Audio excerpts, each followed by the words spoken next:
জিজ্ঞেস করছে x e to the power x divided by x plus one তার whole square এই ফাংশনটার ইন্টিগ্রেশনের ভ্যালু কত? কোয়েশ্চেনটা আসছে রাজশাহী ইউনিভার্সিটি 21-22 সেশনে, ঢাকা ইউনিভার্সিটি 10-11 সেশনে। আচ্ছা, আমরা যদি একটু ফাংশনটাকে লিখি x e to the power x divided by x plus one তার হোল স্কোয়ার ইন্টু ডিএক্স। সবসময় খেয়াল রাখতে হবে ভাইয়া, যখনই কোনো একটা ফাংশনের উপরে আর নিচে দুই জায়গাতে এক্স এর পাওয়ারটা সেম দেখব, তখন আমরা একটা কাজ করব এরকম।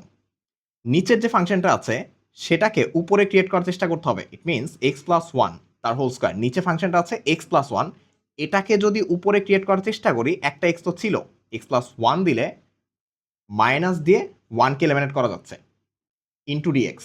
খেয়াল করতো ভাইয়া, এখন যদি আমরা জিনিসটাকে স্প্লিট করি তাহলে আমার এখানে ফাংশনটা এরকম দাঁড়ায় যে x plus one divided by x plus one তার whole square minus one divided by x plus one তার হোল স্কোয়ার ইন্টু ডিএক্স।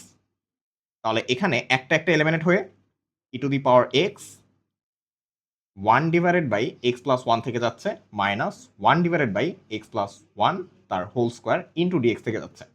আচ্ছা, একটু রিয়েলাইজ করার ট্রাই করো তো ভাইয়া, এই ফাংশনটা হচ্ছে এফ অফ এক্স, আর এটারই ডিফারেন্সিয়েট কিন্তু এইটা, তাই না?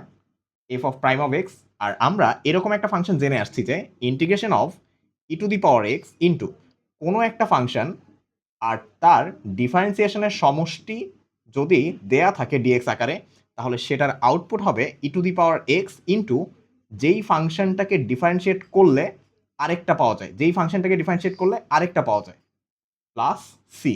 তাহলে এখানে আউটপুট কি আসবে বলতো ভাইয়া?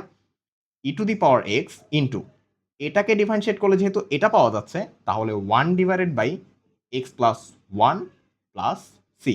তাহলে আনসার কত ভাইয়া? ডি।